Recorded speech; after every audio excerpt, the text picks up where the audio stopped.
The British royal family has always been a source of intrigue for many people, just not in Britain, but everywhere around the world.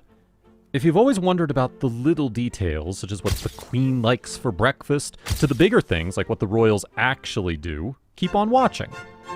The British royal family is so well known, it's easy to feel like we know all of the members personally. But it goes without saying that we don't actually know what happens at all those fancy parties and behind the doors of their state homes and grand palaces. Today, we'll be looking at some not-so-well-known facts and taking a peek at the luxurious lifestyle of the royals. The best person to start with is, of course, Queen Elizabeth II, the head of the royal family. At the age of 95, you would think the Queen would have a lot of free time on her hands.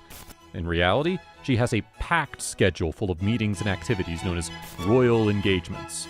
From hosting heads of state, parties, presenting awards, and going on diplomatic missions, the Queen does it all. Though if the Queen is ever unable to attend such meetings, parties, or missions, this is where her children and grandchildren step in. So if you ever wondered what the rest of the royal family get up to, this is a big part of it. If any of you imagine them to be sitting around on thrones all day with servants waiting on them hand and foot, you should reconsider. The Queen carried out over 341 engagements in 2014, which would come up to around one each day. The Queen's number of engagements alone were more than Kate, Prince Harry, and Prince William combined. However, in the last few years, the younger of the royals have stepped up to take on more responsibility as the Queen has started to lessen her load. Besides formal duties, the Queen is also interested in collecting art, owning the biggest collection of art in the world. The monarch owns around 1 million paintings, including watercolors, prints, and drawings. While most of the collection is owned by the Crown, Her Majesty owns many as well. The collection also includes portraits by legendary painters like Michelangelo, Rembrandt, and over 600 works by Leonardo da Vinci. She also has an interest in vehicles, having a collection of exclusive collectibles. One of them is a Bentley Stair limousine, which she received as a present in 2002. It has a twin-turbocharged 6.75-liter V8 engine with an incredible speed of 130 miles per hour and 400 brake horsepower. Not only that, the glass and body of the car are not only bulletproof, but also bomb-proof. And the interior doesn't disappoint either, with the seats being made of lamb's wool sateen. Her collection also boasts a 1984 Jaguar saloon, specifically the Jaguar Daimler double 6 long wheelbase saloon. The car was especially designed for the Queen in 1984, used for her drives around the Windsor estates. It was custom designed to have exclusive features such as flashing lights, an outstanding communication system, as well as a bench at the back for Her Majesty's pet dogs. We would be remiss if we didn't mention the Queen's jewelry collection, one of the largest and possibly the most expensive in the world. This includes the crown jewel, most notably the Girls of Great Britain tiara, or royal crown. Some of her most notable pieces are the Colette diamond necklace of 22.48 carats, the Vladimir tiara worth nearly £1 million, gemstones that are over 200 years old, and the Cullinan jewels worth around £50 million. Going beyond the Queen's official responsibilities and interests, what about her life outside of that? The monarch wakes up around 7 and starts her day off with a few sweet treats. You might have guessed it. Yes, biscuits. To give her a little energy before breakfast. Following that, she has a cup of Earl Grey tea while listening to her favorite radio show, The Today Show on BBC Radio 4.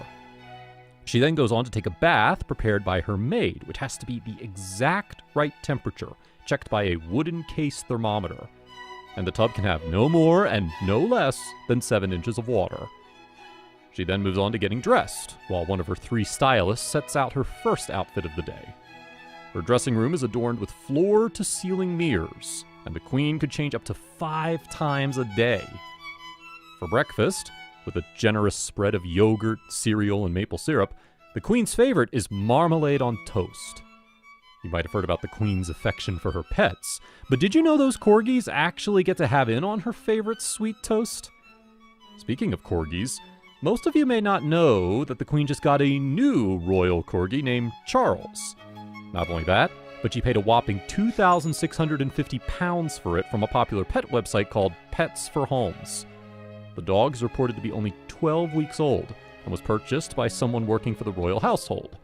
We can't wait to hear about the newest addition to the royal family.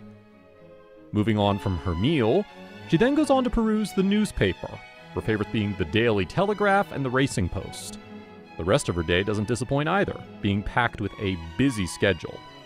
If she isn't physically attending important events and meetings, she's in her office attending to documents, state papers, and personal letters provided by her private secretaries in those well-known red leather cases. Royal business is extremely elaborate, as the Queen reads through and signs papers. The official documents are signed using black ink and personal letters with green. Speaking of personal letters, she gets around 300 every day from the general public alone, most of which she actually does read. After hearing that fact, many of you may just be tempted to write to her, and rightfully so. Sometimes, before taking her dogs for a walk, she'll attend to her English bishops and legal judges. After that, she takes a lunch break, and will occasionally have an alcoholic beverage beforehand. Among her favorites are a Dubonnet cocktail and gin. Around 5 p.m., it's time for high tea served with a spread of scones, sandwiches, and more sugary treats. Among which her favorite is Dundee cake, which gives her just the boost she needs to wrap up the last part of her day. That takes her back to her desk, where she spends her evening reading about the happenings of the Parliament that day. She also has to meet with the Prime Minister once every week. After all this, you might be wondering whether the Queen has any free time. Well, she does get to finally sit back and relax with her family later in the evening, after changing out of her official outfit of the day. What about the rest of the royal family? Well, the royal family has around 2,000 engagements a year between them. They attend to 70,000 guests at a number of tea parties, events, and ceremonies. They also reply to an astounding 100,000 letters a year, which is no easy task. If that wasn't enough, they've also done and continue to do a truly admirable amount of charity work. Up to 3,000 charitable organizations have at least one member of the royal family as a sponsor. They also travel around the world, representing not only the monarchy, but also their country. The royal family also goes on vacations to some of the most beautiful places in the world. One of their favorite vacation spots is the Isles of Scilly, where the Duke and the Duchess of Cambridge visited recently. It's one of their repeated vacation spots. That's a wrap for this video. What are your thoughts on the lavish and busy lifestyle of the royal family? Let us know in the comments below. Make sure to give this video a thumbs up and subscribe to our channel for more videos like this. See you in the next one.